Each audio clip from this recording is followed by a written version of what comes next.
Super 6 માં હવે વાત કરીએ વકરતા રોગચાળાની। વરસાદ હવે વિદાય લેવાની તૈયારીમાં છે, પણ તે જાય તે પહેલા જ રોગચાળાની એન્ટ્રી થઈ ચૂકી છે।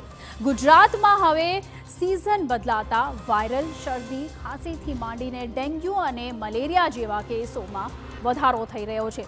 ત્યારે જોઈએ વડોદરા, રાજકોટ અને સુરતમાં શું સ્થિતિ છે। સુરતના દ્રશ્યો જુઓ, જેમાં મલેરિયાથી એક શ્રમિકનું મોત થયું, તો રાજકોટમાં ડેન્ગ્યુએ મહિલાનો જીવ લઈ લીધો છે।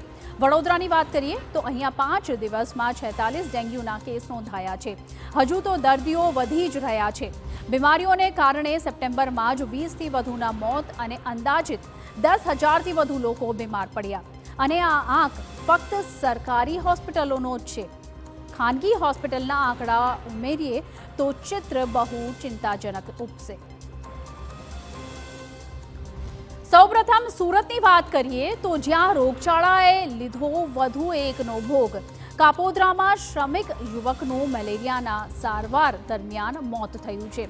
મહત્વનું છે કે ગત મહિને ડેન્ગ્યુના 63 અને મલેરિયાના 91 કેસ નોંધાયા હતા। 2 તારીખના રોજ તેઓ સાંજે રિક્ષામાં એમને લઈ જવામાં આવ્યા, પરંતુ બદનસીબે એમનું રિક્ષામાં જ મૃત્યુ થઈ ગયું। 108 દ્વારા સ્વીમેર ખાતે એમને દાખલ કરવામાં આવ્યા, જ્યાં જ ઇસીજી અને બીજા વાઇટલ્સ ચેક કરતા તેમને મૃત જાહેર કરવામાં આવ્યા હતા।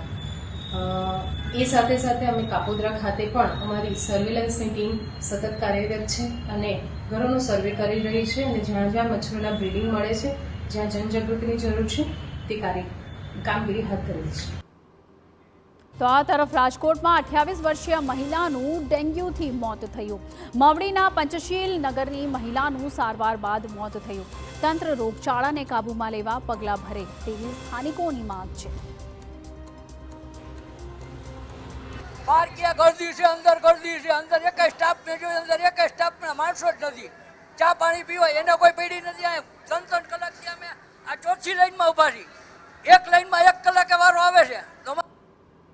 વડોદરાની એસએસજી હોસ્પિટલની વાત કરીએ તો અહીં છેલ્લા 5 દિવસથી ડેન્ગ્યુના 46 કેસ નોંધાયા છે, તો 15 દિવસમાં 500થી વધુ વાયરલ ઇન્ફેક્શનના કેસ નોંધાઈ ચૂક્યા છે। વડોદરામાં લોકો પહેલા પૂરથી પરેશાન થયા અને હવે રોગચાળાથી। ત્યારે એસએસજી હોસ્પિટલના આરએમઓએ પણ અપીલ કરી છે કે સ્વચ્છતા જાળવો અને સાવચેતીથી રહો। તાવની અસર થતાં તરત જ યોગ્ય તબીબ પાસે સારવાર કરાવો। ઉપરાંત ખેલૈયાઓ ભૂખ્યા પેટે ગરબા ન રમે તેવી પણ અપીલ કરી। ગંદુ પાણી હોય એનો તાત્કાલિક નિકાલ કરે। પોતાના ઘરમાં પણ જૂના વાસણોમાં અને કમ્પાઉન્ડમાં રાખેલા જૂના ચીજ વસ્તુઓમાં પાણી ભરાયા હોય તો એ પણ દૂર કરે। આ જ સાવચેતી રાખશે તો ચોક્કસપણે આપણે મેલેરિયા અને બીજા વાહક રોગોથી બચી શકીશું।